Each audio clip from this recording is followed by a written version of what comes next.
Welcome back, everybody. We are into the draft now for game two of Omega Gaming Syndicate versus Akuma Shurikens. I'm Gordo, joined once again by Rudude.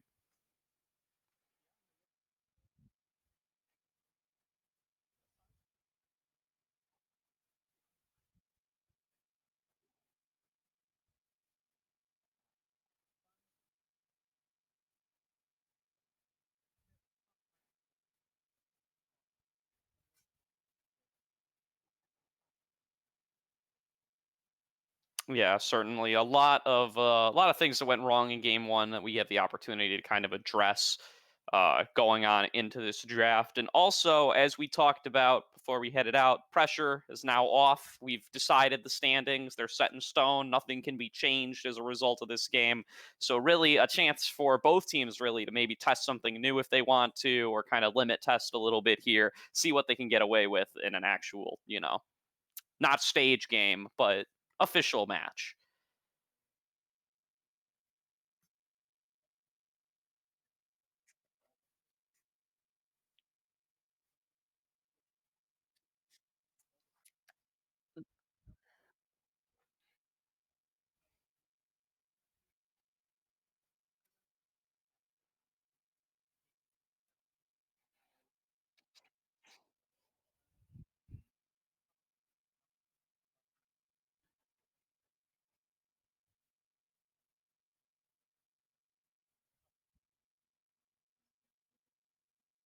They're going to take the Lilia this time around. It was banned out by the side of Akuma Shurikens in game one, was let through this time around. We'll see what they take into it. Hovering that Evelyn again was really effective in the first game.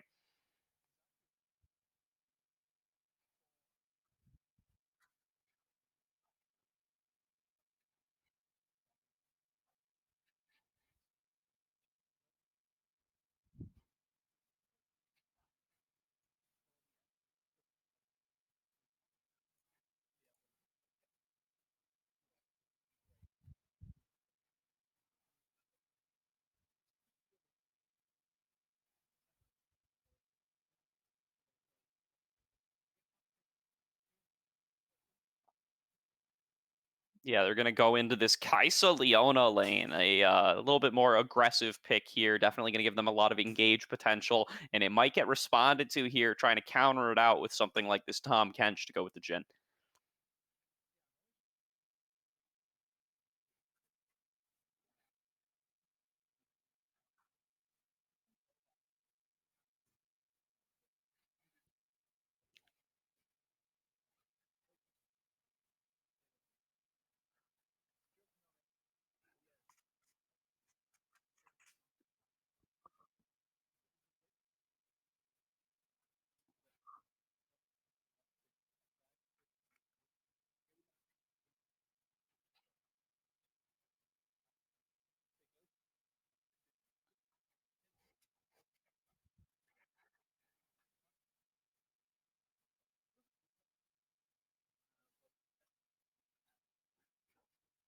Yeah, it does also mean here that Omega Gaming, for between the three lanes in jungle, are really only going to have a true counter pick to one lane here. Akuma going to pick one of their solo lanes here, coming out of phase two of bans, which Omega Gaming will get to counter pick, but then Omega Gaming, of course, going to have to blind the other solo lane. And that's going to leave them with likely losing matchups in quite a few lanes.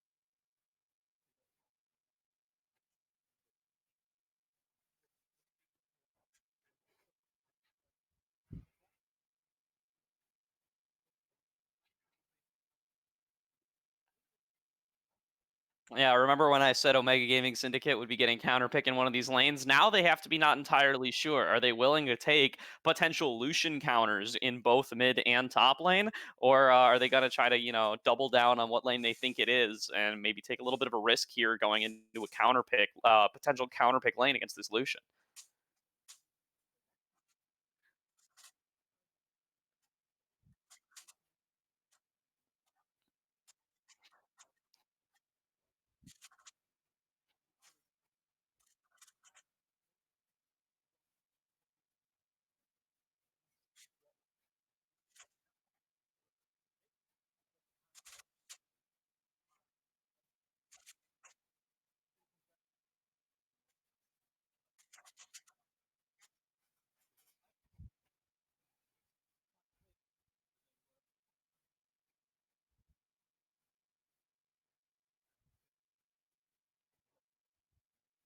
Yeah, a great selection there in the Kled. It's a bit more of a niche pick, but it is something that can kind of sustain through the Lucian lane, at least hopefully. Has a little bit of range to it with the ability to throw that bear trap on a rope. Has the ability to maybe survive an all in by getting dismounted and then just being able to get away with those shotgun blasts. And something that will also still be serviceable into a opposing top laner like the Shen in case they don't decide to go with the Lucian top, which they've decided not to do. Yeah, exactly. I'm just going to welcome everybody back to my voice as I've once again forgotten to unmute. That's entirely on me, and I do apologise to everybody at home. But Gordo was making perfectly insightful points as well as me, so we're fine with that. We're going to move on in to the in-client draft in just a little bit here. Both teams looking solid, and nothing particularly standing out to me in this pick, other than really the Tom Kench is a bit of a counter to the bot lane. Yeah, for sure. So we're going to be getting into the client side of the draft here. We'll find out for sure where everything's going, but not really any flex picks left for this draft. I think we can be pretty confident where everything's going to be ending up. And now that we've completed this draft, how do we really feel about these team comps coming in? I think that Syndicate are now more succinct on what they want to do, and that's definitely something that I'm happy to see here because they've got themselves a lot of dive potential right with this composition that they've drafted for themselves. They've gone Kaiser Leona on top of the LeBlanc and Kled with the ability to engage here, makes it very clear what Syndicate want to do.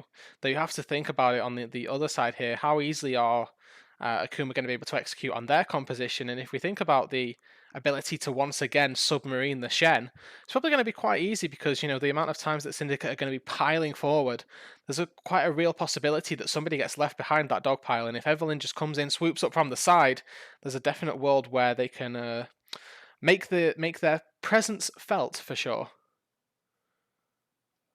Yeah, for sure. Definitely going to be some interesting solo lane matchups we've got here. As the Shen kind of not likely to bully out the Kleden lane, but was able to be picked in response is definitely going to be something that he can't go on to too aggressively. Going to be able to use that Spirit's Refuge to be able to block out maybe some of the more frenzied auto attacks.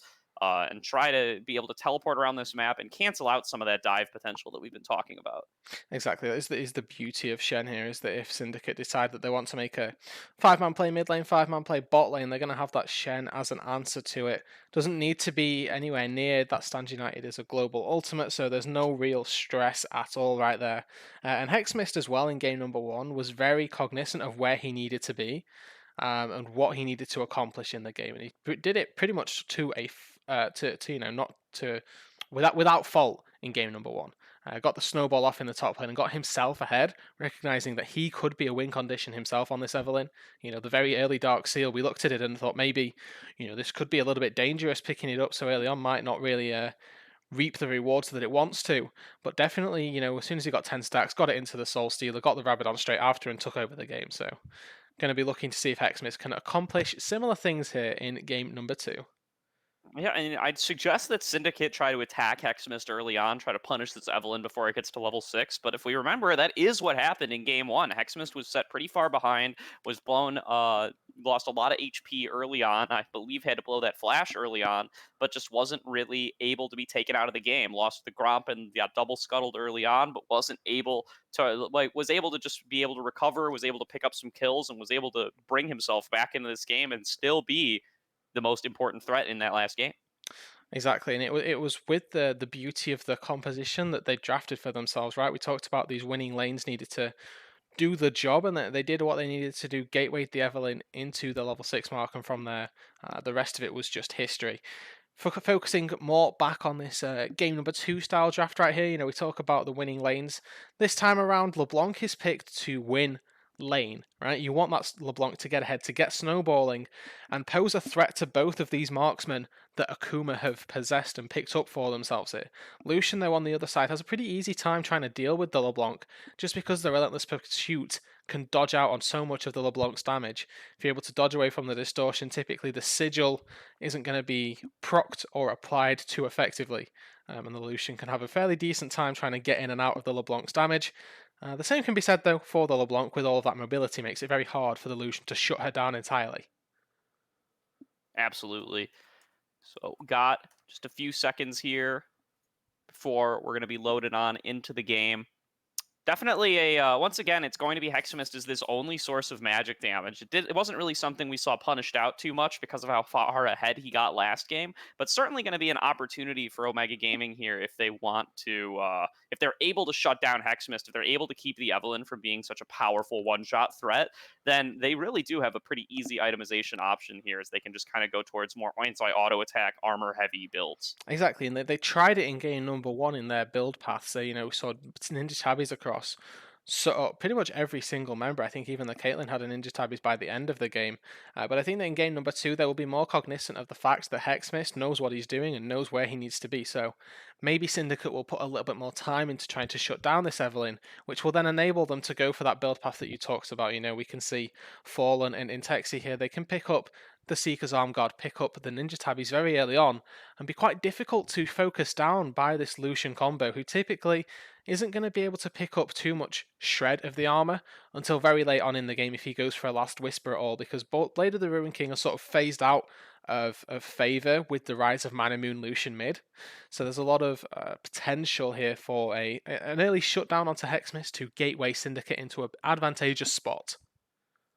Yeah, and this is, pretty close to a skill matchup. Maybe a little bit Lucian favored, but definitely going to be a lane where both of these mid laners are going to be trying to outplay one another, where both mid laners have an opportunity to kind of make a big difference for their team here. Last game, Intexi on the Diana wasn't really able to have the impact that he wanted to. Whole team was so behind so early, and Sluter ended up so far ahead from picking up all the kills on Yone on those fights.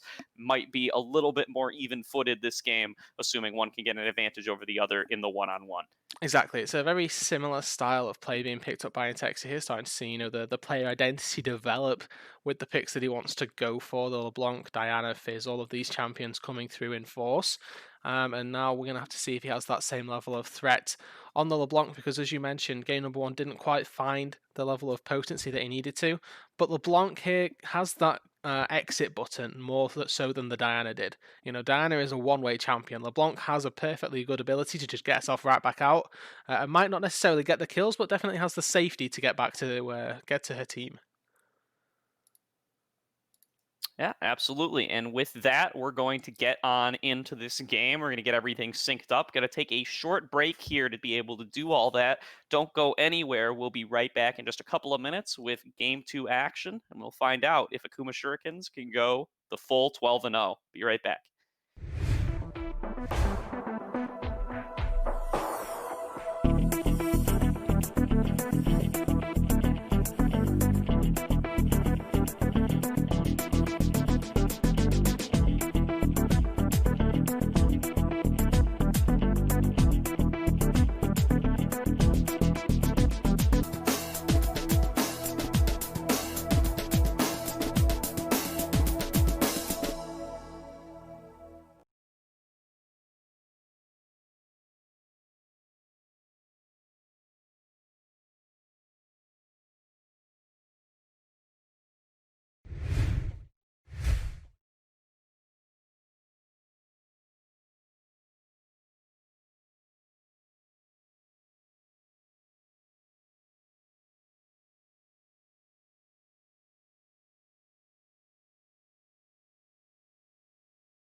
Hello, everybody, and welcome back to Game 2 of Omega Gaming Syndicate versus the Akuma Shurikens. Akuma Shurikens able to take Game 1 in this and solidify their first seed status. Now we're going to see, can they complete the 12-0 undefeated regular season?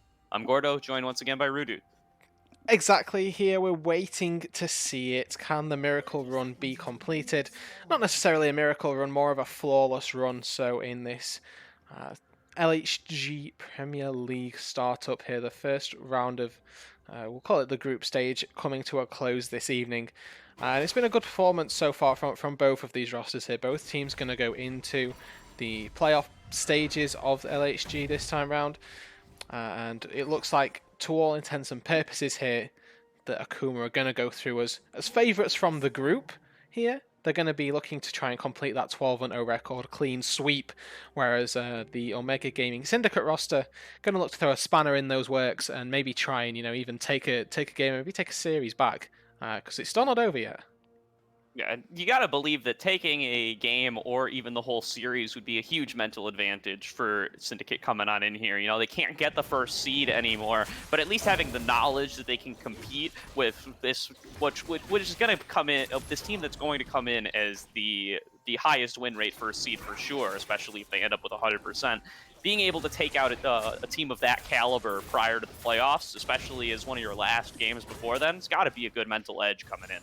Exactly. This is, one of those things that you go in and with that mental capacity, you don't have to necessarily say that, we might not be, better than them at all points, but we can take games off of them, and that's definitely what will be important because even in a playoff scenario, teams can flop on a week. If it's not your day, sometimes it's just not your day, and if Syndicate are able to, be on their best and maybe we've got another Akuma roster here being at their worst, then maybe there's a chance for them to go on through and knock out a team that, the standings would have you believe they can't. Blood King getting traded heavily though on.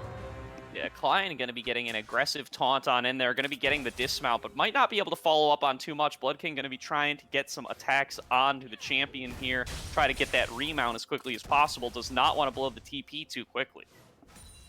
Oh yeah, and with the violent tendencies, it's fairly straightforward and easy for Kled to get his mount back, but it's going to be on 9line to, recognize that and not allow him to get mounted so easily. Looks like a lot of these pocket pistols have come through and he's now going to have them out pretty quickly. It's going to be a trade in trying to prevent the remount, but he does get it just in time, but not going to be enough HP on Kled or Skarl to actually trade back effectively. Going to just have to joust on away, and is now back in as the Lilia going to be coming in to try to make a difference. In Texi and Sluter trading in on each other, and Texi might be caught out on the wrong side of dodge here, but it's going to be a flash Zenith Blade attempt from Rutinium. Not going to work out, but it might just be enough. First Blood goes over to Leona just before Sluter takes down Intexi with the Ignite. Meanwhile, going to be another kill. No, sorry, just those 2 kills. That'll be it. I mean, it's still really well played by Sluter in the mid lane, able to trade 1-for-1 in a 2 versus 1 situation. Dodges out on the ethereal chain, dodges out as well on the majority of the Leona's that's going to be damage. a missed taunt from 9line Klein. Blood King going to possibly have a trade opportunity here, but gets close enough to his turret to prevent it. Yeah, Artemis is up here though. Blood King, he has the turret reset available with the dismount. They could look for a dive here. 9line is very low, but looks like they're not going to pull the trigger. The Lily are just going to recall in the brush.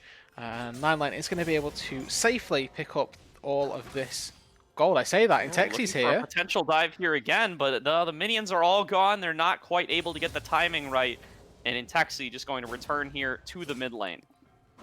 Yeah, so roam opportunity used, but not to its full effectiveness. They aren't able to, pull through and give that Kled the advantage in the solo lane here. And he's going to miss a couple of minions for that, and that's going to be really felt in this LeBlanc lane. Look at the trades.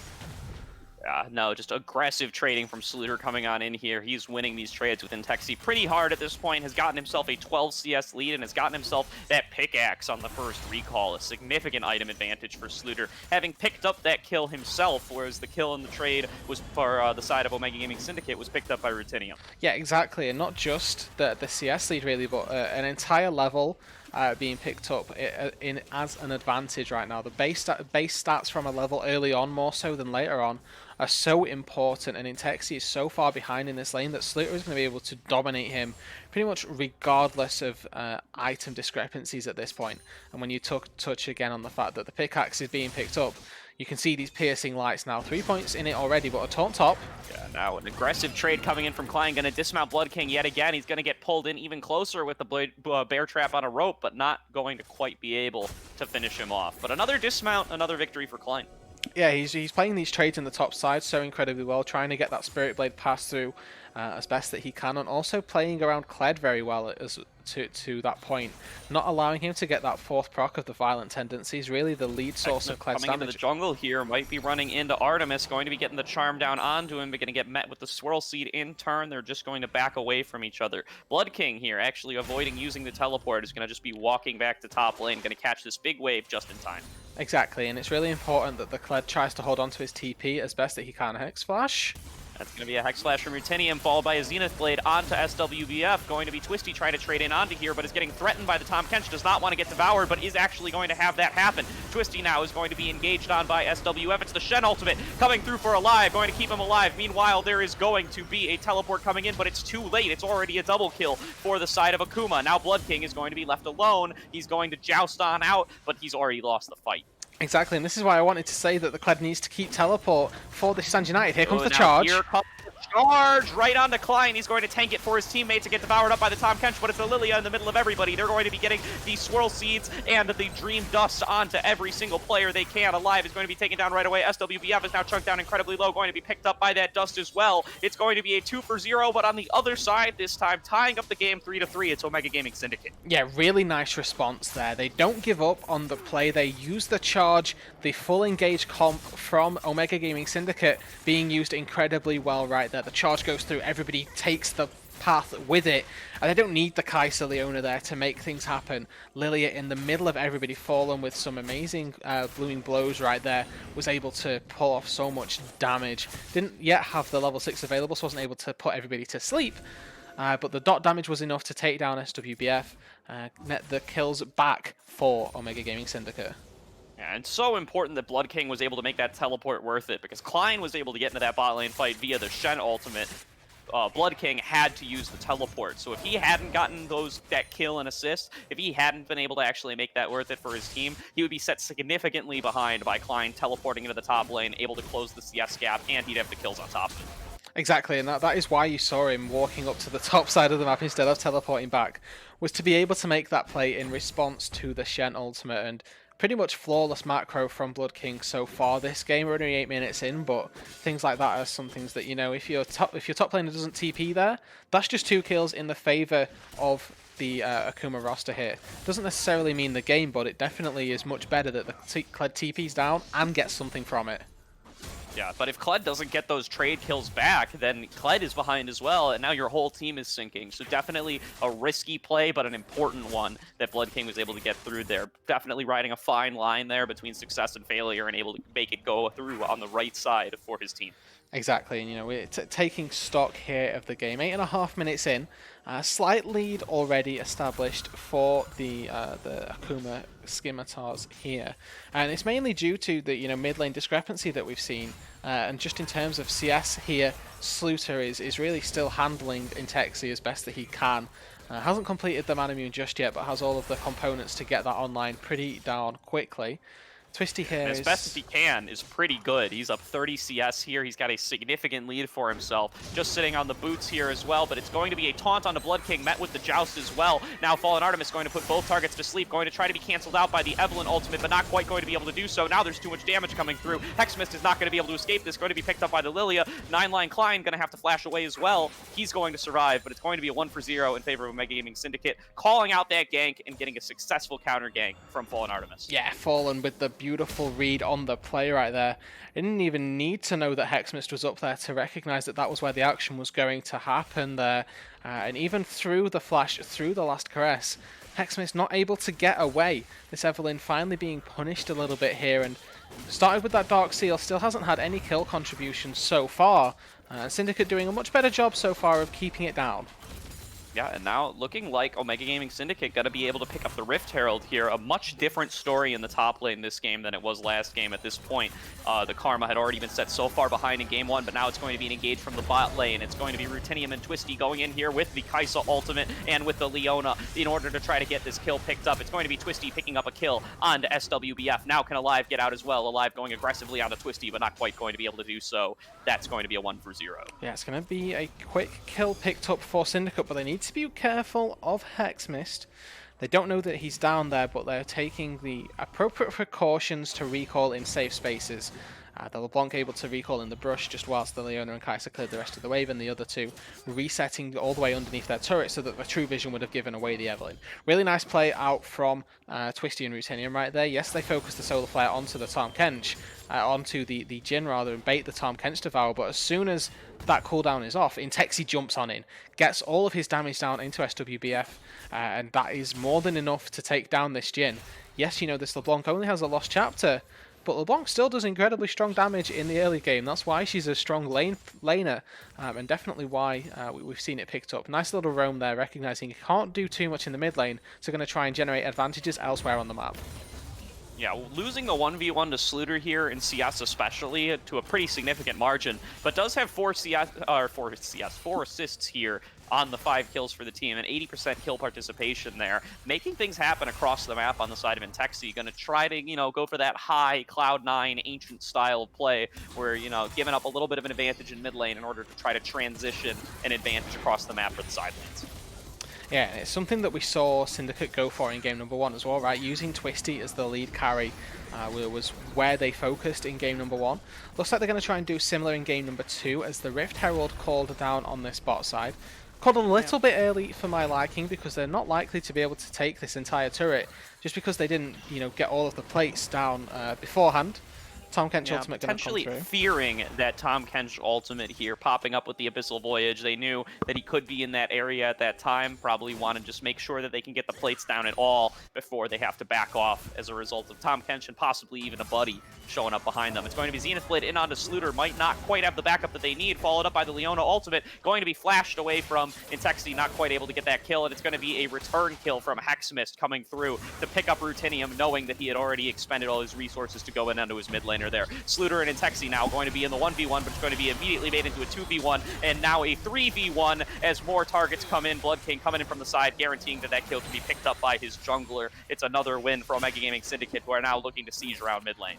Yeah, 1 for 1, and they trade mid laner for support, so definitely favourable here for the Omega Gaming roster. Drake spawned just this second. Sluter still has 13 seconds on his recall, on his respawn timer, and Blood King's already down on the bot side of the map, so that is going to be the Infernal Dragon that goes the way of Syndicate. Not going to be a contest. The Stand United is available, but they're not going to commit the resources to it, with Sluter having to walk back from the base.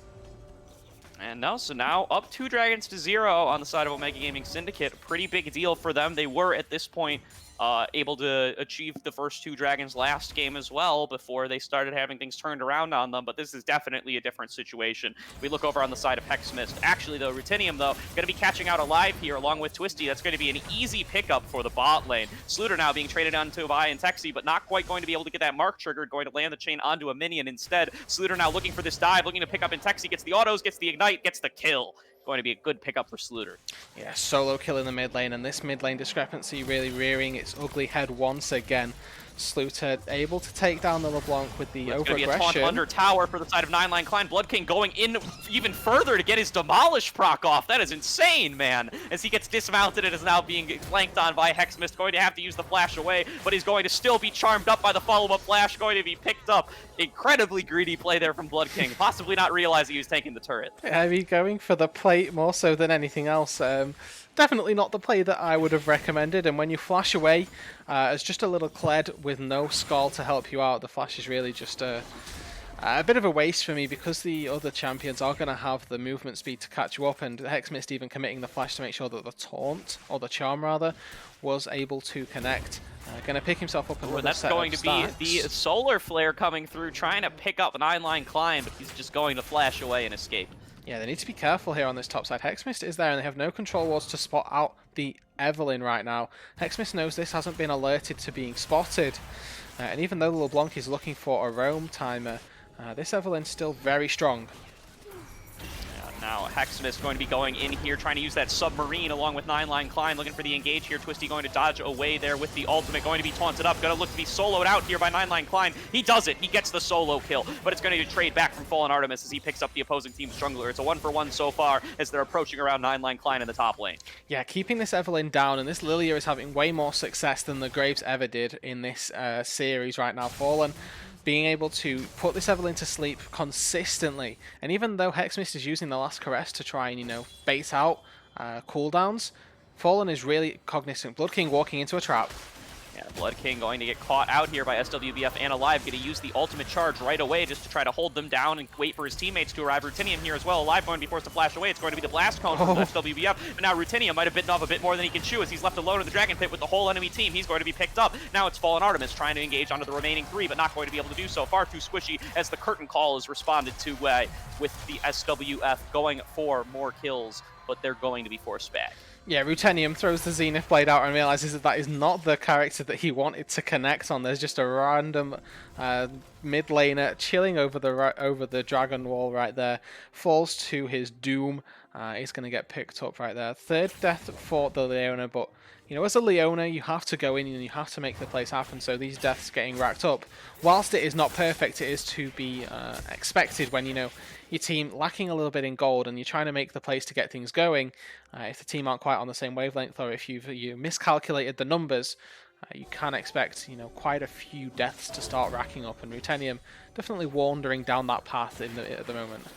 Yeah, no, and with this third dragon coming up, it's important to check in on where we are with Hexmist versus last game. Hexmist, at this point in the game, last game, had a completed Rabadon's, Boots 2, and full 10 stacks on the ring at this point. None of those have come through yet for him this game as they're collapsing up top towards Blood King, trying to get a little bit more gold into that Evelyn's pocket. Likely going to give him the kill here. He gets it, but is it in time to compete for the Dragon? The Dragon's spawning in 1 minute. The recall is going to be immediately coming through as Hexmist wants to pick up that Rabadon's, but it's going to be a catch onto Sluter in the jungle, met with the Solar Flare, but just going to dash over the wall like it isn't no thing. Yeah, Rutenium throwing his combo down right there, but Fallen just a little too far away for anything to happen. The Swirl Sleeve connects with the wall over the Lucian, which is not the target that they want. And, you know, you talked about how Syndicate are going to try and play out, and we've got 30 seconds on this Drake. And Texi might be looking for a dive. Texi trying to pick up Sluter here, but not going to be able to land any of the non-targeted abilities. Going to have to blink back away. It's going to be a Lucian ultimate onto the LeBlanc clone. Oh, some botched fights from both mid laners there. Yep, cooldown's expended, the tier 1 turret does fall, and Syndicate are going to be happy with that pickup, but with 15 seconds left on the Drake, they are all recalling, which is going to give up. Smith looking to find some people here, catches them all with the scanner, realizes that if he's face checking into 3, it does not do that. Yeah, but with those recalls coming in far too delayed, they're going to get caught. Rutenium as well. Rutenium likely going to be charmed up here. Unfortunately, does not get snared up with the Deadly Flourish as that hit first, so it's going to keep him alive. If it had been charmed first and then Deadly Flourish, that might have been the kill. Yeah, Rutenium's still going to stick around, though, needing to, you know, help out the team. Solar Flare going to be up soon. Here comes the charge. Charge coming through, going to fight for this Dragon. They've decided that this is the place to fight. Omega Gaming Syndicate going to pick up Alive right away. Now they're going in for the Sleep. The Sleep is going to be landed onto Sluter, who's going to get picked up as well. Now it's Blood King in a 1v2, trying to finish off SWF, but not going to be able to do so. Now 9-Line Klein going in, trying to get kills wherever he can, but it's going to be shut down by the Lilia. SWF going to get soloed out by Twisty, as Twisty and Hexmist are now facing each other. Twisty is stuck on the wrong side of dodge, as Twisty is going to be chased down by Hexmist. Uses the flash. That's not going to work out. Even through the exhaust, Hexmist is able to pick up that kill, but the remaining members of Omega Gaming Syndicate are looking to get revenge. They're looking to chase him down. Another flash out of Intexi, but it's going to be the shutdown coming through for that LeBlanc. It's going to be a one fight for Omega Gaming Syndicate, who have not yet been able to pick up the Dragon and likely won't be able to with how low everybody is, but a one fight nonetheless. Yeah, so the team fight goes their favor. They do pick up 5 kills, neutralize the gold, but they do not put themselves to soul point, which was the goal that Akuma wanted to achieve. Yes, they give up 5 kills for it, but they're going to be back out and resetting on the map in just enough time to maybe go for round number 2 here. Charge not going to be available for a little while longer, and maybe, just maybe, Akuma might look to start this up and catch Syndicate sleeping in the recalls. Yeah. Hexmist still down for 2 more seconds as the members of Omega Gaming Syndicate are heading towards that bot lane. Blood King does not have charge, but does have teleport to get in here as they're just trying to sneak it away from them. They might not know this is going on. Blood Artemis is just doing the Krugs. He's not going to see that this dragon's being taken down. They're not going to get vision from the Void Seeker. They need to get in there right away as Fallen Artemis is walking right up. There is no opposing jungler, but he's being threatened off by Sluter. Cannot give this up. Red team has slain the dragon. They managed to take it with no jungler present from either team. That's a huge deal for the side of Akuma Shurikens as they retreat back into their jungler and are content that that soul is delayed for 6 more minutes. Yeah, a little bit of hesitation from the Syndicate roster right there, mainly in part, mainly due to the fact that the Kled was pushing on the top side, so they knew they wouldn't have the numbers to take an advantageous fight. If they went in for that, they would have likely given over too many kills to be comfortable with. And with 20 minutes hitting the threshold right now, Baron being spawned, they didn't want to give up any opportunity for that to be taken away. Red buff now the focus, and Hexmist is going to be in danger. Hexmist knows that it's up, but he's going to walk in, face check, going to dodge out the Solar Flare with his ultimate, because it's going to get picked up by the Ignite at the same time. Alive now, going in onto this LeBlanc, but is actually hitting onto the clone, does not realize it yet, now knows for sure. As Charge is coming in, he's going to get picked up for being fooled by the LeBlanc passive. An excellent decoy usage by Intexi as they're able to get another kill. Yeah, and Twisty as well, on top of that, able to take down SWBF in the mid lane right there. I believe that was Void Seeker into the ultimate right there. And now, you know, I talked about this Baron. Kai'Sa shreds this with the items that she has. That passive with the Plasma going to be able to take this down very quickly. No Hexmist, no Smite Contestion. This is just going to be OGS taking the Baron away.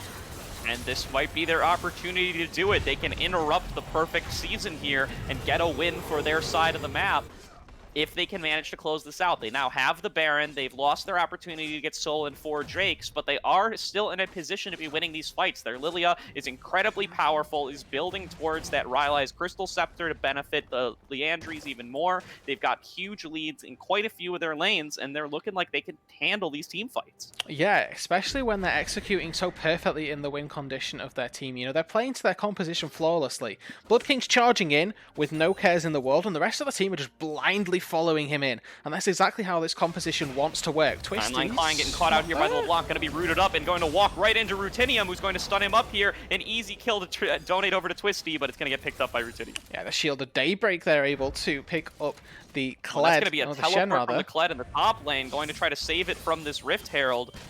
Going to try to poke this eye, going to try to take aggro, and going to prevent the second charge. Well played by Blood King. Yeah, now look in this mid lane, right? They take down the kill, and Twisties is just there tarnishing this turret, getting it very low. They take it down. In fact, 2 minions remaining. The siege is probably going to be called off for a little moment here. They've still got plenty of time to go elsewhere with the Baron and maybe try and mop up the remaining inner turrets from the Akuma roster right now. On the other side here, got to be careful to remain stealth to not get caught out by this Leona. Sneaking around back through his jungle. Looks like he's going to get out. Yeah, he's going to be fine there. The invisibility is too hard to keep track of, and with just a little bit of creative pathing, Hexmist is going to be fine.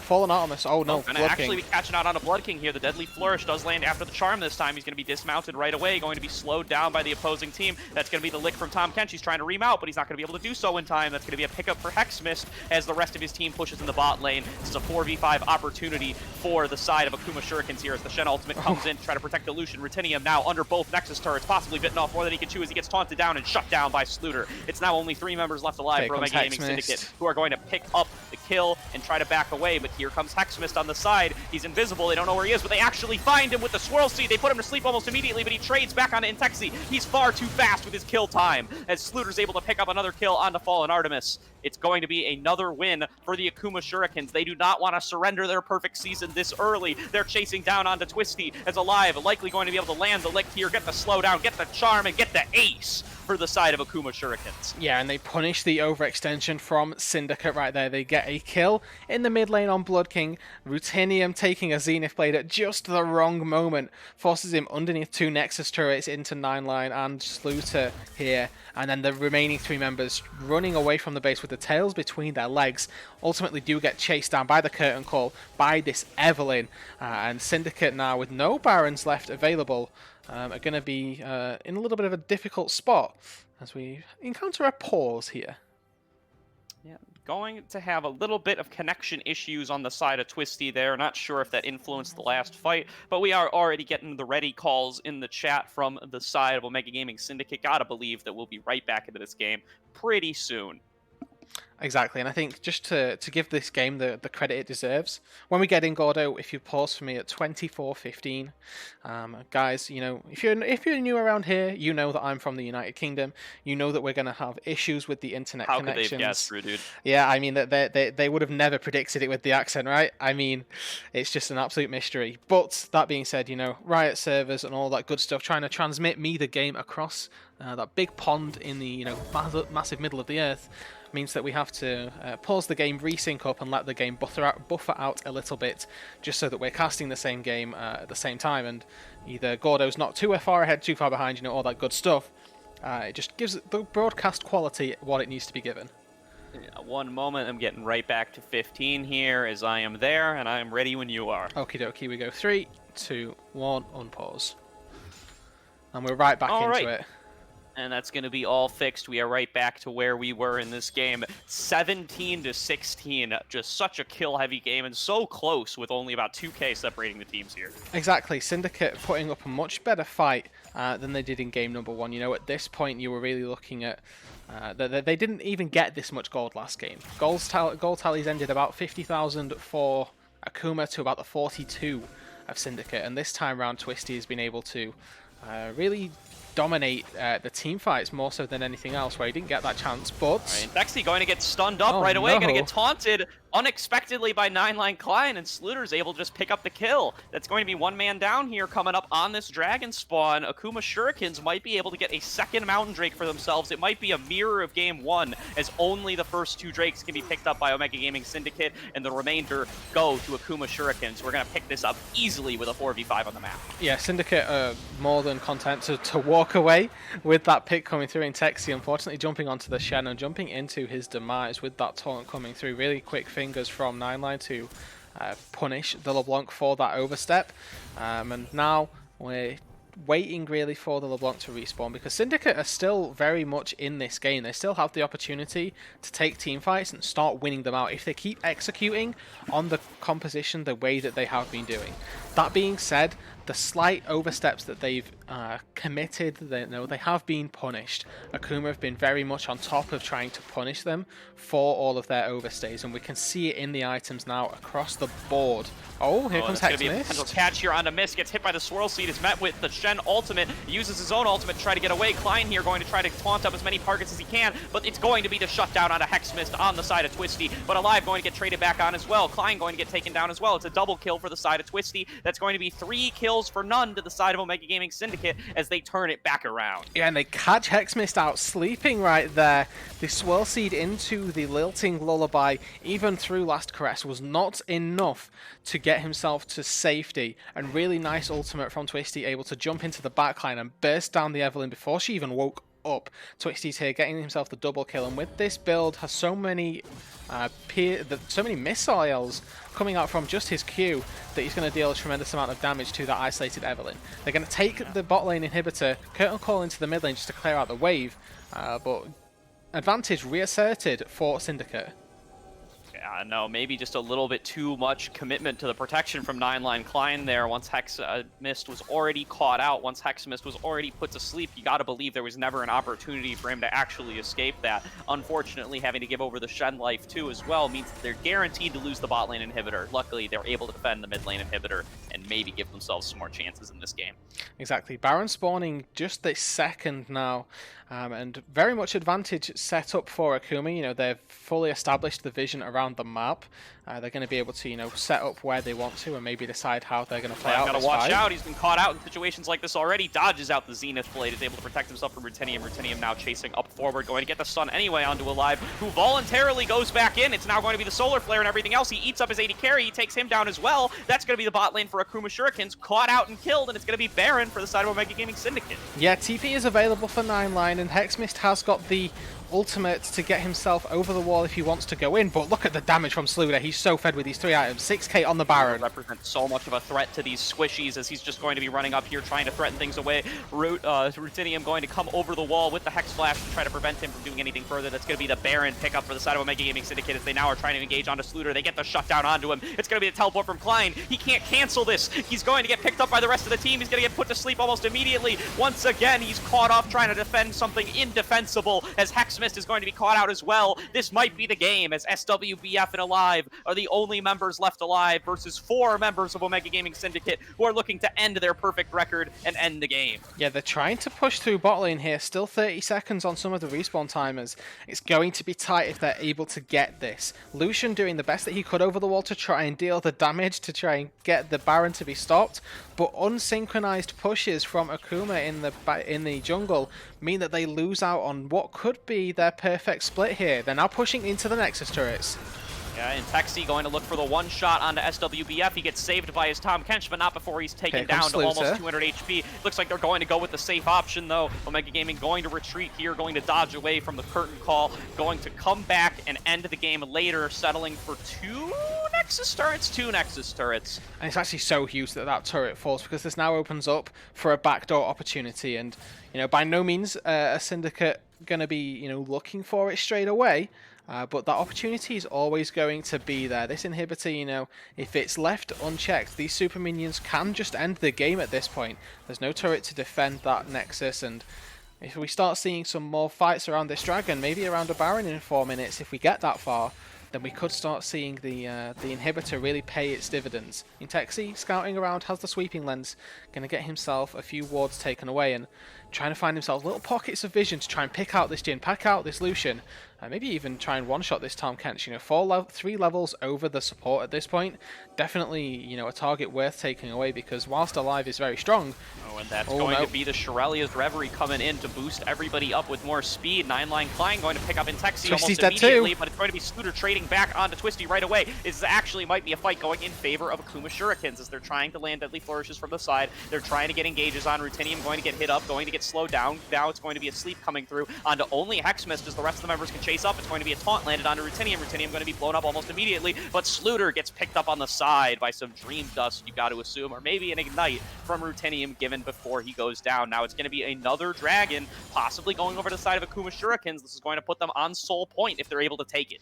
And this is the 3rd time in a row that Twisties and Intexi, somebody from Omega Gaming Syndicate, get caught out before the Drake. Here comes the charge they're going to try. Here comes the charge. They're going to try to fight this. Fallen Artemis is going to blow up Alive almost immediately as the taunt comes through. They're trying just to melt through the Dragon. They're trying to make sure Hexmist can get it, and he does. Fallen Artemis now going into the Zonias as Blood King is trying to make a difference here. Fallen Artemis taken down almost immediately. Now it's going to be the Deadly Flourish on a Blood King. He's going to get killed by the Evelynn ultimate as well as they recall and start to defend their exposed Nexus that has tons of super minions crashing into it. They have to get back immediately. If anybody can interrupt this, then they're going to be able to take down the Nexus, but it's not going to be interrupted. They're going to come through. They have 3 champions here to be able to deal with these super minions. They're going to keep this game alive.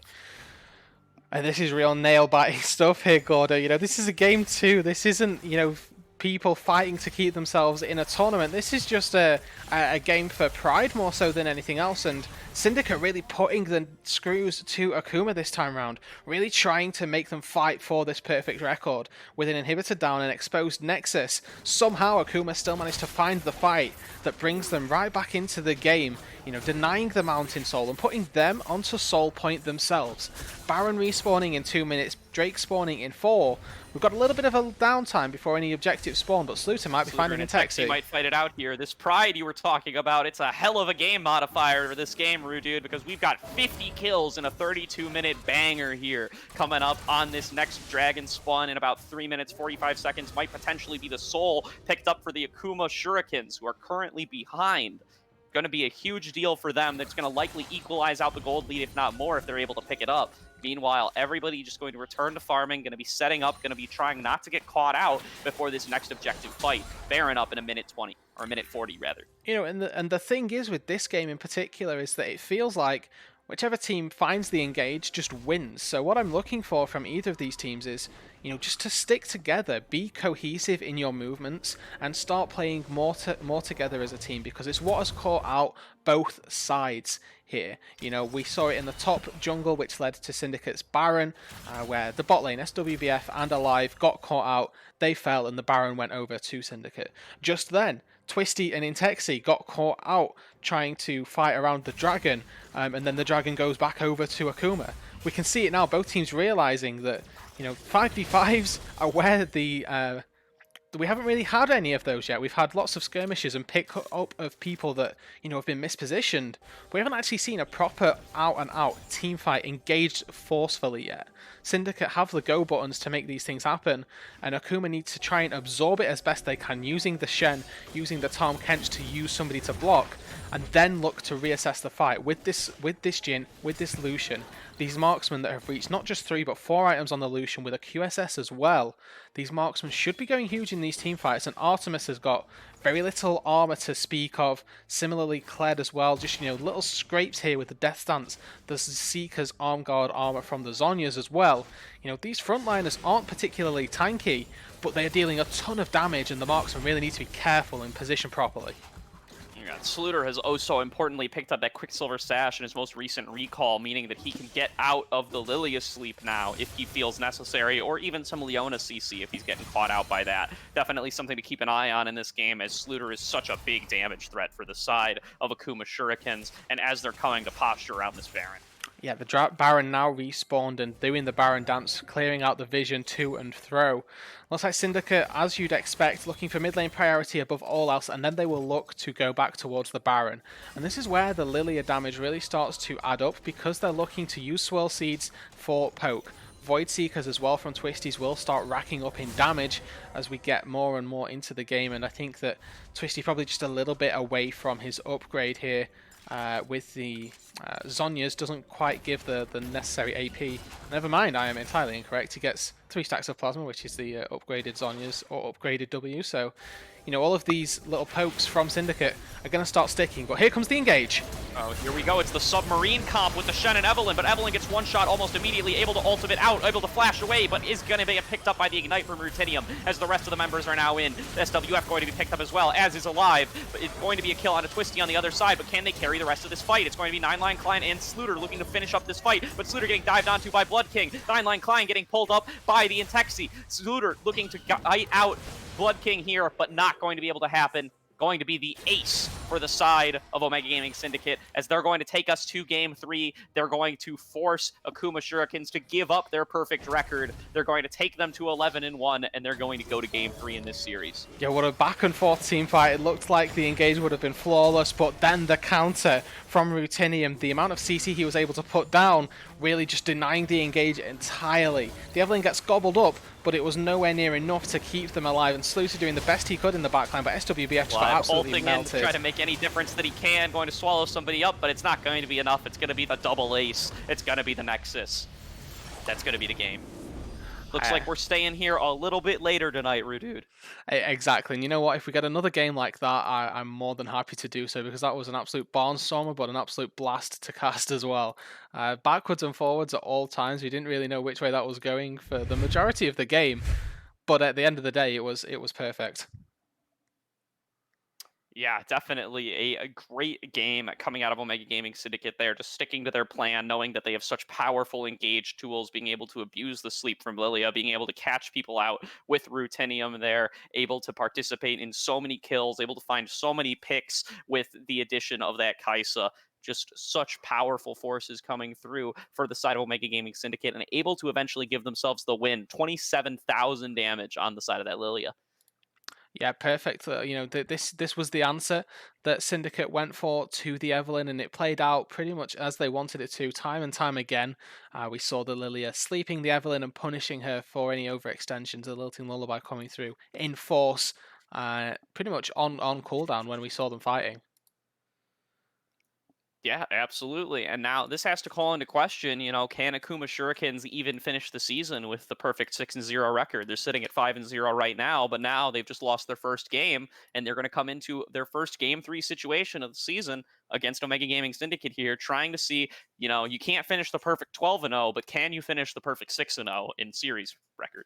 Exactly, and we are going to find out after just a short break right here if Omega Gaming Syndicate are able to complete the reverse sweep, complete the upset story on Akuma. Stay tuned to find out.